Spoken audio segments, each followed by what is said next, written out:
Alors bonjour à toutes et à tous. Dieu, un cœur de père. Et on a besoin de vibrer avec ce cœur de père pour pouvoir servir ce Dieu vivant. Et ce matin, eh bien, j'aimerais qu'on s'entretienne un tout petit peu sur cette réalité du cœur de Dieu, sur cette réalité de Dieu comme un père. Alors peut-être vous me direz, ouais, mais ça on le sait. Ça fait 40 ans que je le sais.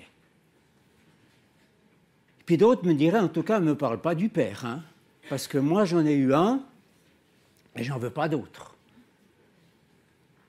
Mais ce que Jésus nous dit, ce que la parole nous dit, elle ne nous parle pas de savoir, elle nous parle de connaître.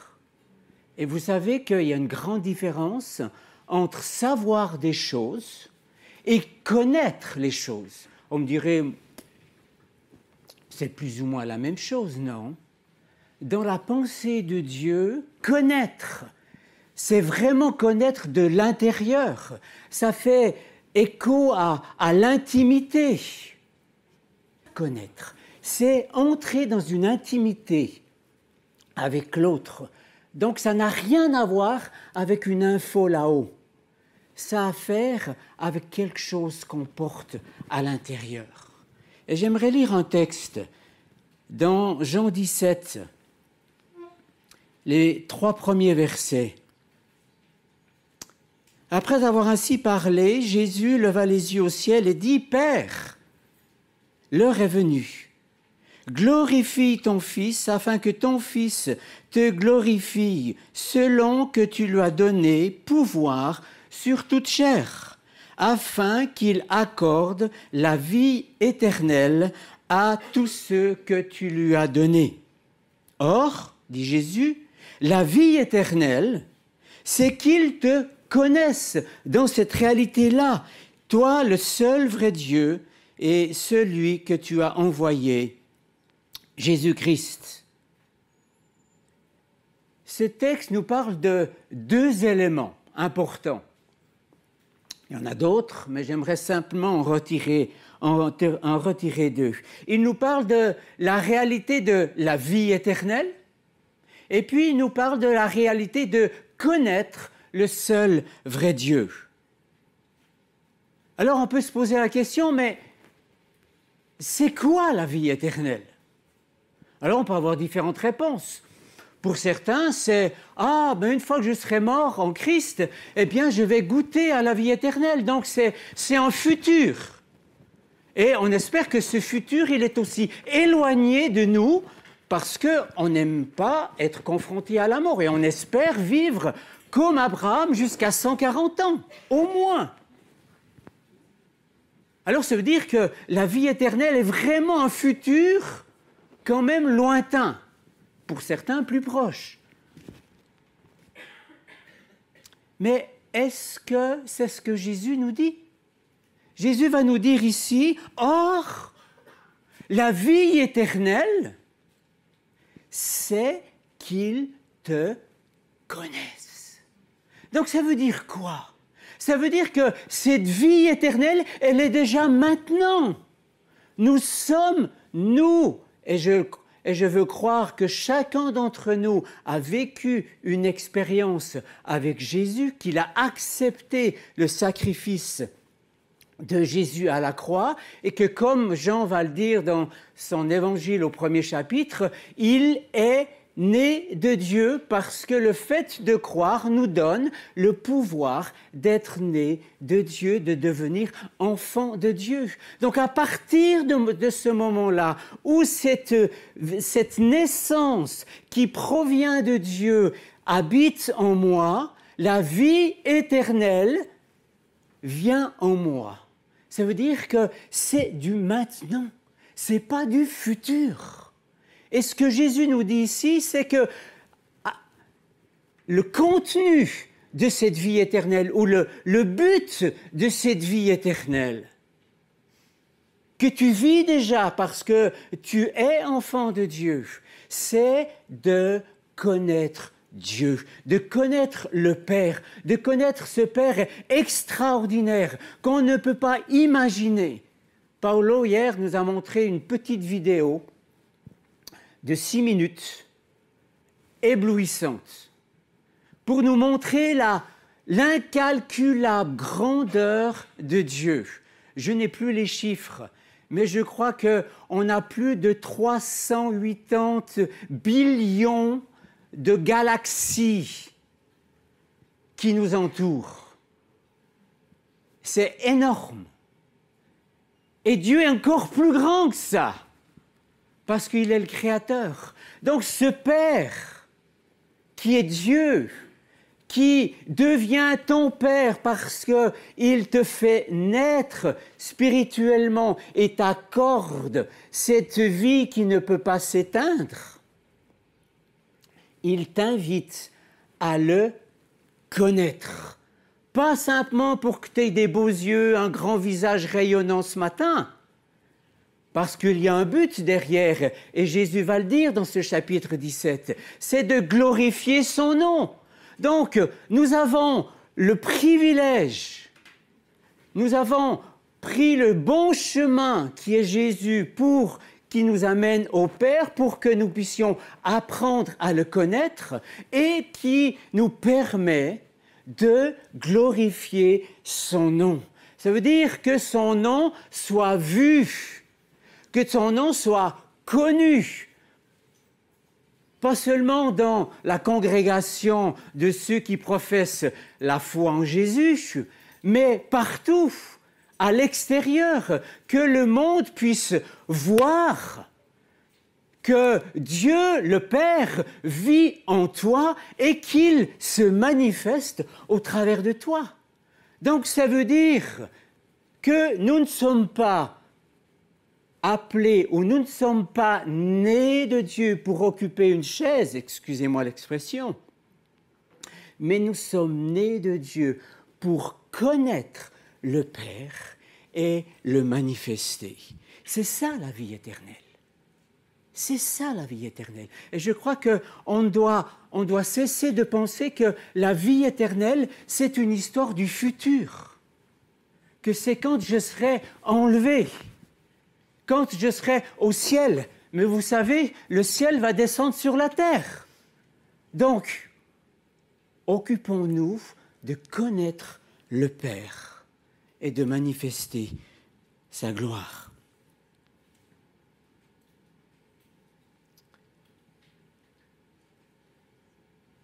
Ce texte de Jean que j'ai cité nous dit ceci, mais à tous ceux qui l'ont reçu, c'est-à-dire la lumière, c'est-à-dire Jésus, à ceux qui croient en son nom, elle a donné le pouvoir de devenir enfants de Dieu, lesquels sont nés non du sang, ni de la volonté de la chair, ni de la volonté de l'homme, mais de Dieu.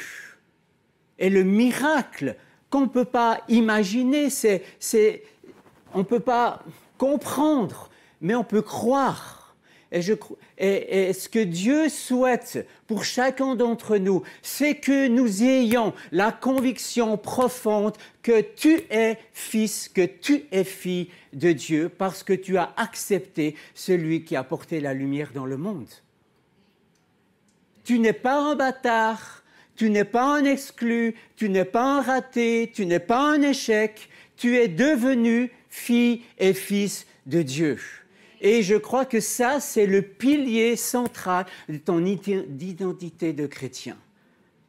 Cette nuit, je pensais à cette prédication, et puis j'ai hésité d'apporter, mais j'aurais aimé apporter un gros tronc d'arbre, et puis planter un clou avec une masse, jusqu'à ce que ce clou disparaisse dans le tronc. Et c'est ça que Dieu veut faire avec chacun d'entre nous, que cette réalité que Dieu est ton Père, que je suis son fils, que je suis sa fille, soit aussi plantée comme ce grand clou au plus profond de ce tronc qui ne peut plus être attaché, arraché.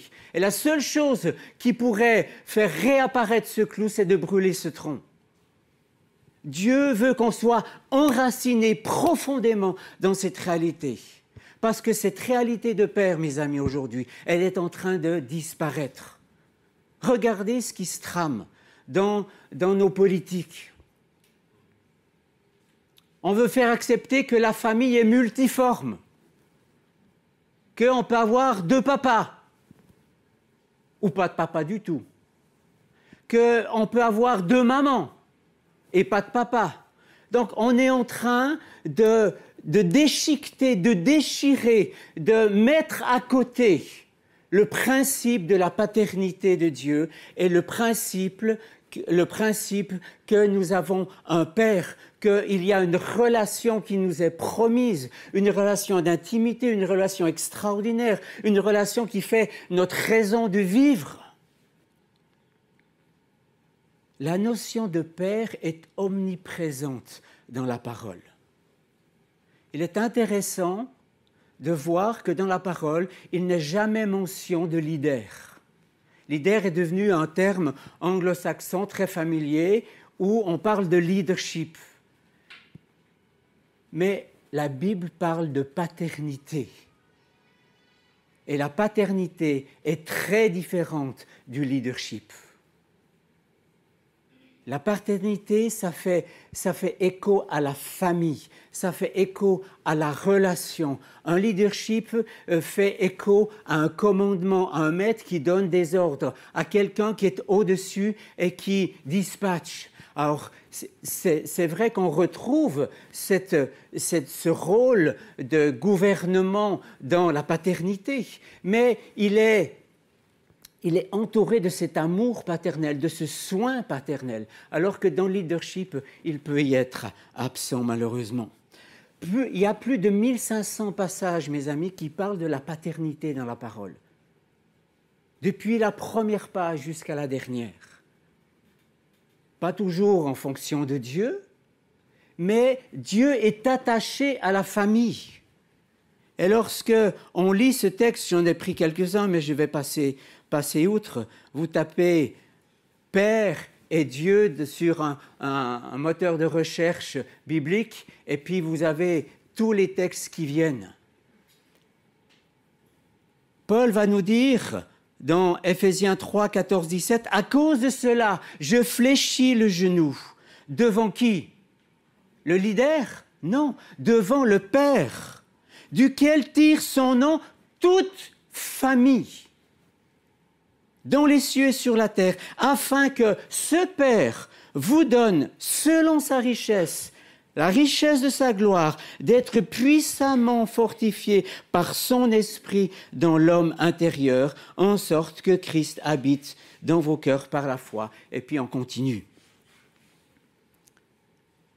Dieu est un Père et Dieu a de cesse à aspirer à avoir une relation de père à fille, de père à fils avec chacun d'entre nous. Il va dire à Israël, dans Deutéronome 32, 18, « Tu as oublié le rocher avec un R majuscule, ça veut dire le Dieu qui t'a engendré. Tu a mis en oubli le Dieu qui t'a enfanté. » Donc on voit clairement l'intention de Dieu. L'intention de Dieu, c'est de nous engendrer, de nous enfanter pour qu'il y ait une filiation. Pour que si dans ta vie, tu as eu une histoire difficile où ce lien de filiation n'a pas existé ou a été tellement difficile où tu te dis « mais moi je suis orphelin, moi je suis pas quelqu'un », eh bien Dieu désire, Dieu n'a de cesse d'aspirer à ce que cette réalité devienne la tienne. Je n'ai pas l'habitude de faire ceci dans une prédication. C'est une première, donc vous êtes les auditeurs d'une première. Il y a un risque toujours dans une première. J'aimerais vous lire les paroles d'un chant. On aurait pu le passer aussi. Ce chant, j'ai un peu bataillé avec et j'en ai discuté avec l'auteur. Parce qu'il me semblait que... Voilà, je vais vous les lire. Et puis certains vont reconnaître le chant, vont reconnaître de qui il vient. Bien avant le chant qui créa l'univers, bien avant l'esprit qui planait sur la terre, bien avant que tu me formes de la poussière, tu rêvais du jour où tu pourrais m'aimer. Bien avant les premiers battements de mon cœur, bien avant que je m'éveille à ta douceur, bien avant mes doutes, mes joies et mes douleurs, tu rêvais du jour où je pourrais t'aimer. Bien avant que Jésus marche sur la terre, bien avant que le Fils qui nous montre le Père, bien avant que les cieux sur moi, ouverts, tu rêvais du jour où tu pourrais m'aimer. Bien avant que mon péché brise ton cœur, bien avant que coule le sang et la sueur, bien avant que les clous, le froid et la douleur, tu rêvais du jour où je pourrais t'aimer. Abba, Père, je suis émerveillé, saisi par l'immensité de ton amour pour moi. Abba, Père, si grande est ta tendresse. Ton cœur est grand ouvert et je viens plonger dans tes bras. Waouh! Quel message! Alors, ce n'est pas la Bible. C'est un chant inspiré pour moi. Et j'ai discuté avec l'auteur pour connaître comment ce chant lui est venu à l'esprit. Et il a réalisé ce chant, ou il a reçu les paroles de ce chant en lisant l'épître aux Éphésiens, particulièrement ce chapitre 3 des Éphésiens.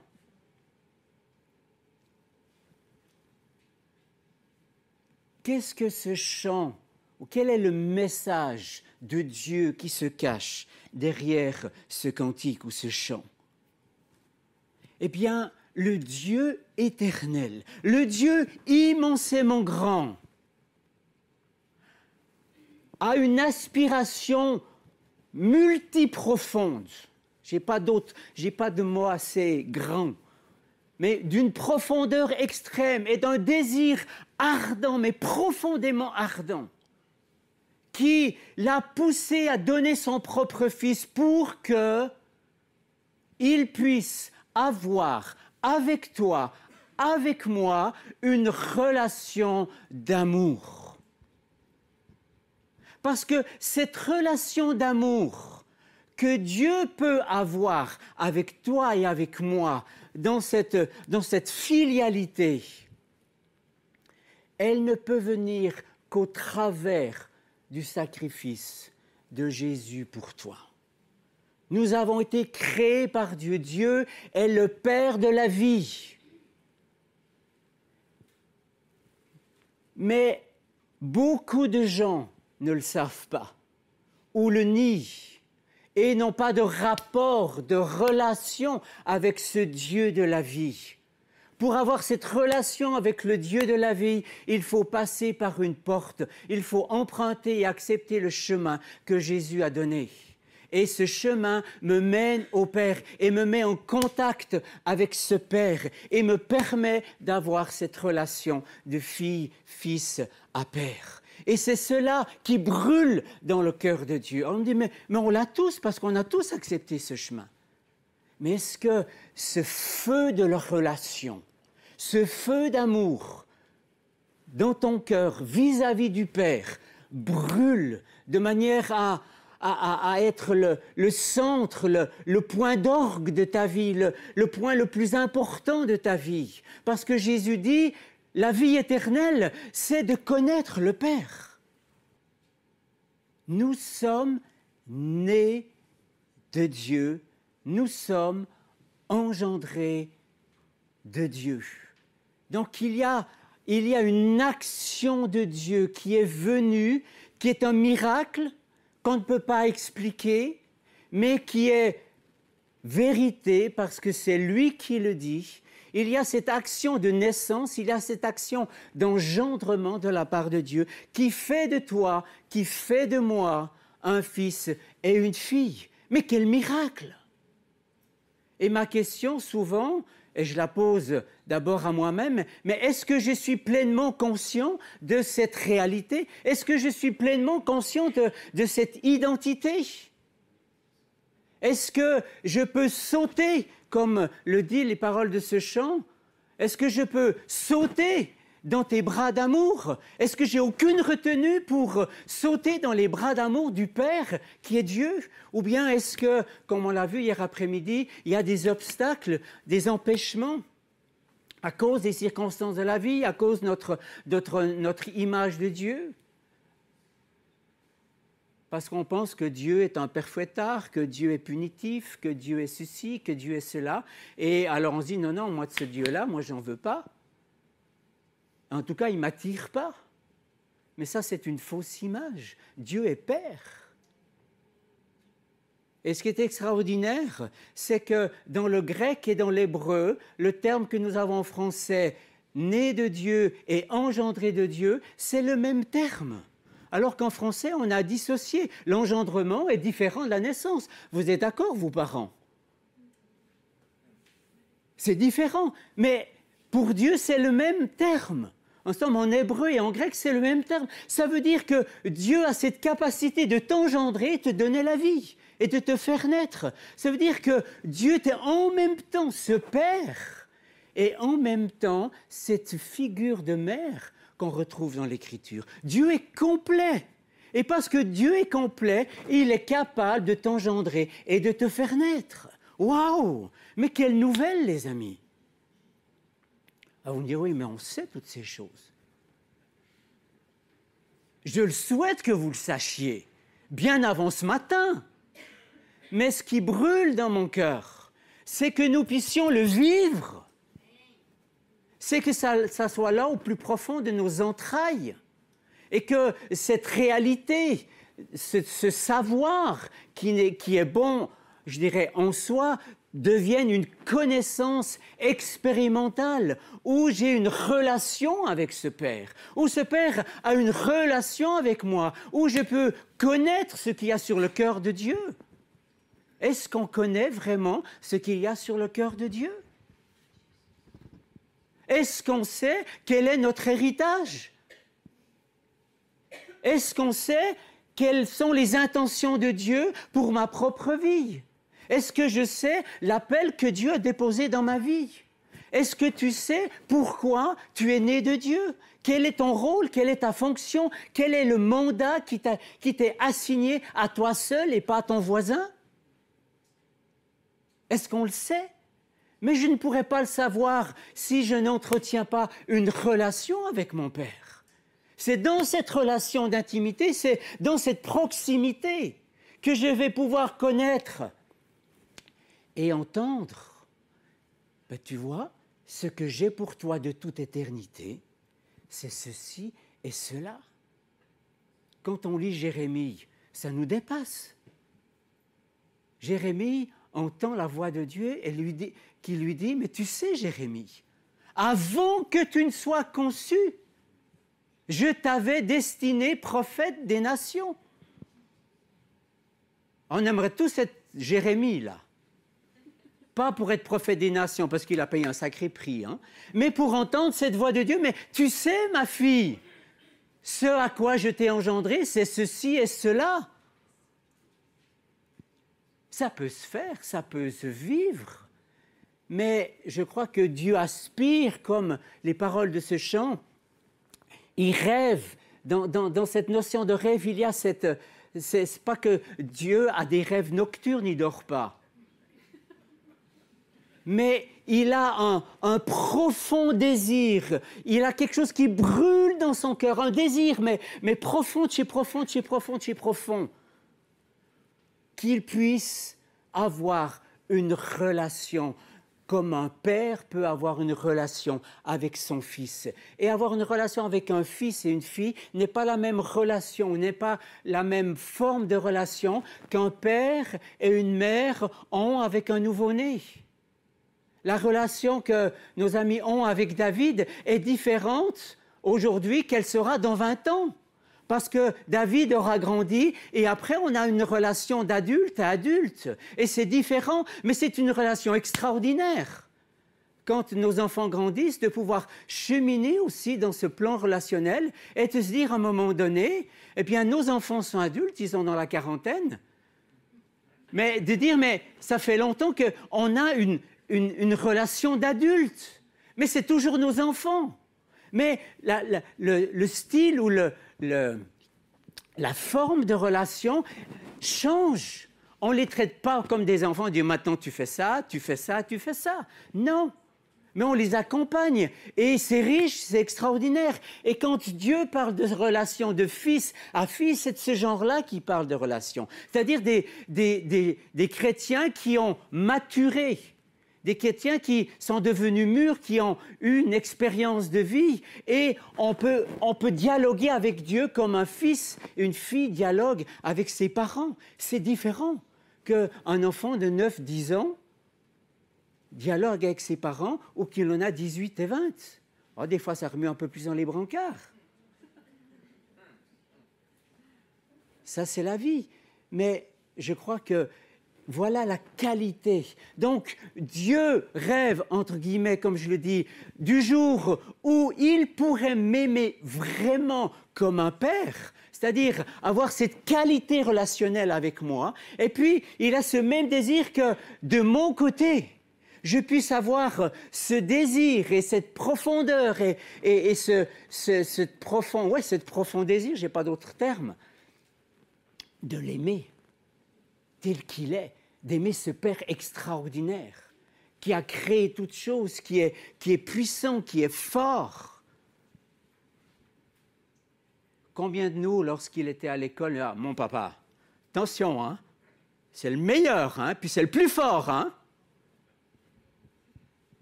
Eh bien, on a un papa, c'est le plus fort.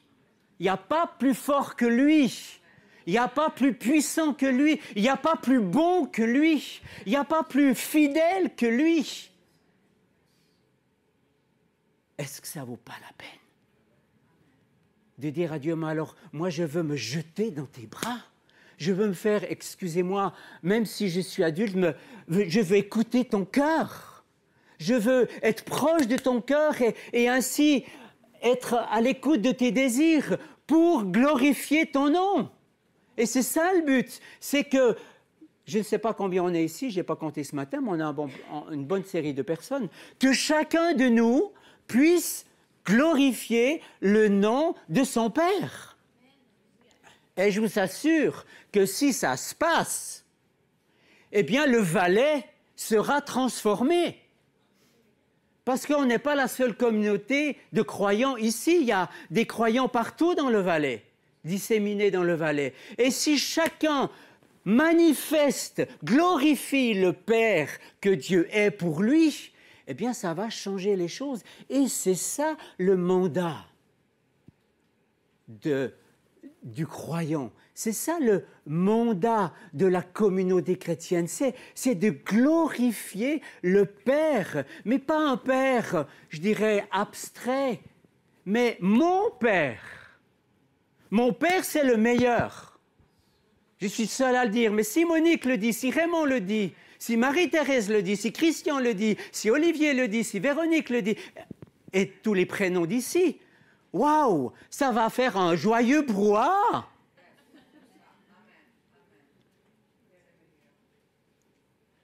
Et ça va changer les choses. Ça va déjà me changer moi, mais ça va me permettre d'être un véhicule qui va glorifier Dieu.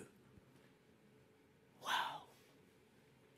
Donc, Dieu ne désire pas simplement qu'on soit bien.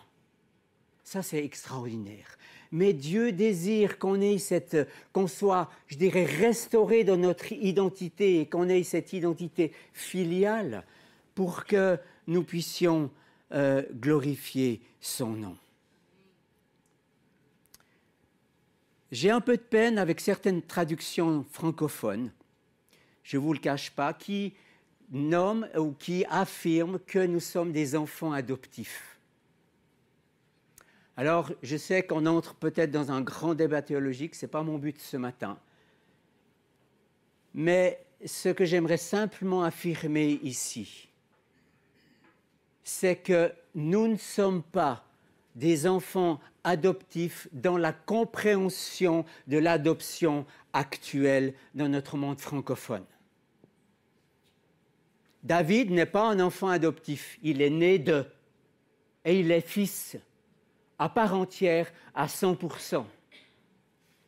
Et il a les droits d'un fils.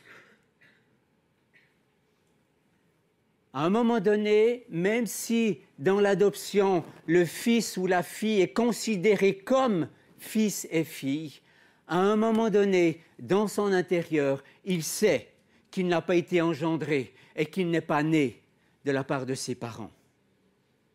Et ça peut générer des frustrations, ça peut générer toutes sortes de choses. Mais ce que la parole dit est très clair, nous sommes nés de Dieu. Nous sommes engendrés de Dieu. Donc il n'y a pas, dans ce sens-là, d'adoption. Dieu ne nous a pas adoptés, Dieu nous a engendrés. Et c'est une grande différence. Et c'est Gary Keller, que peut-être certains connaissent, qui dit un mot dans son livre qu'il a intitulé « Père ». Il dit simplement ceci. Je vous livre texto ces paroles. Il y a une théologie qui parle de l'adoption. Nous sommes pour ainsi dire des filles et des fils adoptés. À mon avis, c'est une mauvaise théologie. C'est ainsi que pensent les gens qui n'ont pas encore compris la bonne nouvelle. Si je suis seulement adopté, je suis la fille, le fils ou la fille sur le papier. Mais chez Dieu, je ne suis pas adopté, je suis engendré. C'est-à-dire qu'il y a une ADN. J'ai reçu l'ADN de Dieu. J'ai reçu les traits de caractère de Dieu. Il a mis en moi son ADN. Il a mis en moi ce pourquoi j'ai été créé. C'est différent. Alors je sais qu'on entre ici, c'est peut-être il y a des questions par rapport à ce terme adoption. Mais je crois que je sais qu'on entend parfois, oui, mais je suis un enfant adopté. Non, tu es un enfant engendré. Et ça change la perception du Père. Parce que si tu sais que tu es engendré, eh bien tu sais que Dieu est ton Père. Mais si tu te dis enfant adopté, tu dis oui, il est Père, mais c'est un Père de substitution. Ce n'est pas mon vrai Père. Le terme adopté en grec est formé de deux éléments. Ouios, qui veut dire fils ou fille, et l'autre partie que je n'ai pas notée, qui veut dire attester, ordonner, fixer. Donc ce terme fixe ma filialité dans le Père. Et il est intéressant que si vous prenez une traduction du Nouveau Testament qui était, je dirais, réécrite par un juif messianique dans la compréhension hébraïque, eh bien le terme adoption qu'on retrouve dans 4 à 5 passages du Nouveau Testament dans nos Bibles françaises ne s'y trouve pas. Donc c'est comme si ce terme-là n'apparaissait pas dans la pensée hébraïque. Alors je ne veux pas semer la pagaille, la confusion, mais ce que je veux affirmer ce matin, pour chacun d'entre nous, que vous puissiez sortir de ce moment avec un clou planté aussi profond dans votre tronc d'arbre, que Dieu est votre Père et un vrai Père, et que vous êtes filles et fils du vrai Dieu, parce qu'il vous a fait naître et il vous a engendré. Et la finalité, c'est que c'est une source de croissance qui me permet de manifester le Père pour que le Père puisse être vu de tous les hommes, parce que Dieu veut que tous les hommes parviennent à la connaissance de la vérité. Et la vérité, c'est laquelle? Eh bien, que Dieu désire profondément, comme on l'a lu dans ce chant, devenir leur Père et les aimer. Seigneur, c'est un sujet tellement vaste et tu es tellement grand que ces réalités, quelque part, nous dépassent. Mais Seigneur, on veut s'accrocher à ce qui est écrit s'accrocher à ce qui est vérité. Tu nous as engendrés. Tu nous as fait naître, tu nous as donné de devenir des enfants qui passent par la maturité jusqu'à devenir des filles et des fils du Père Tout-Puissant. Et nous voulons attester ces choses. Et Père, je te prie que cette réalité que notre pensée, notre intelligence enregistre ce matin, que tu permettes qu'il y ait un chemin, qui est comme un tuyau vertical qui descende et qui saisisse profondément notre esprit, afin que nous puissions dire « je sais que je sais que je sais que je sais ». Je ne sais pas comment, mais je sais que je sais. Et qu'on le vive, et qu'on puisse le manifester, que ça transforme nos manières d'être, que ça transforme nos plans ou comment on envisage notre vie, comment on peut envisager l'avenir. La vie éternelle, c'est maintenant. Et c'est maintenant qu'on veut te connaître.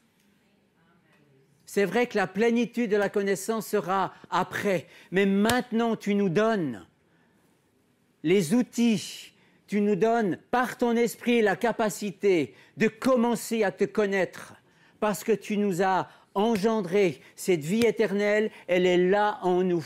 Et Père, je te prie que cette vie éternelle puisse nous faire bouillonner et nous amener vraiment profondément dans cette réalité avec toi.